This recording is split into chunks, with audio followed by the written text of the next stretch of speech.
ازدواجی زندگی کو خوبصورت اور مکمل کون نہیں چاہتا؟ سب میاں بیوی اپنے گھر، اپنے بچوں کے ساتھ ایک خوشگوار زندگی گزارنا چاہتے ہیں، لیکن یہ صرف اس صورت میں ممکن ہے اگر آپ کی ازدواجی زندگی مکمل اور خوشیوں سے بھرپور ہے۔ جھگڑے اور چھوٹی موٹی لڑائیاں تو ہر گھر میں ہوتی رہتی ہیں، لیکن اگر یہ لڑائیاں اتنی بڑھ جائیں کہ خدا نخواستہ طلاق کی نوبت آ جائے تو پورے خاندان تباہ و برباد ہو جاتے ہیں، اور جس کا سب سے زیادہ نقصان ہوتا ہے وہ ہیں آپ کے بچے، جن کا مستقبل نہ صرف تاریک ہو جاتا ہے بلکہ ان کا مستقبل بالکل ختم ہی ہو جاتا ہے اور وہ کہیں کے نہیں رہ جاتے۔ اکثر آپ نے دیکھا ہوگا کہ عدالتوں میں جب بچوں کی کسٹڈی ماں باپ میں سے کسی ایک کو جب دی جاتی ہے تو وہاں کوہرام مچ جاتا ہے اور بچے کسی ایک کے ساتھ جانے کو تیار نہیں ہوتے، وہ دونوں کے ساتھ رہنا چاہتے ہیں۔ تو خدا را اپنے بچوں کا سوچیں اور چھوٹی موٹی باتوں کو بڑا نہ بنائیں اور درگزر کرنا سیکھیں۔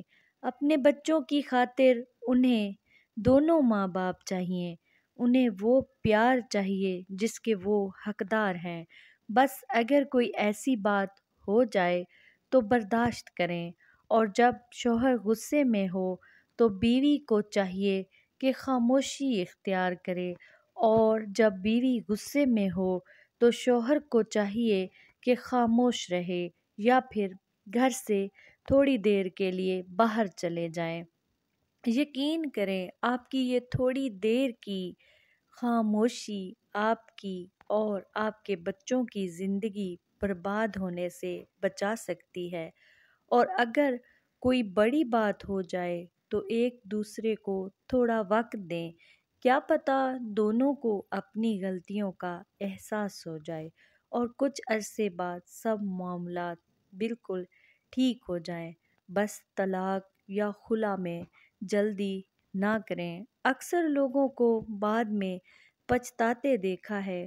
پھر کچھ نہیں ہو سکتا، پہلے سب کچھ سوچ سمجھ کر ایسا فیصلہ کریں جس میں آپ کی اور آپ کے بچوں کی بھلائی ہو۔ اللہ آپ کا حامی و ناصر ہو، آمین۔ دعا گو خدیجہ علی۔ ویڈیو کو لائک اینڈ شیئر ضرور کر دیں اور چینل کو سبسکرائب کر لیں، بیل آئیکن کو ضرور پریس کر لیں تاکہ ہر آنے والی نیو ویڈیو کا نوٹیفیکیشن آپ سب تک ایزیلی پہنچتا رہے۔ بہت شکریہ۔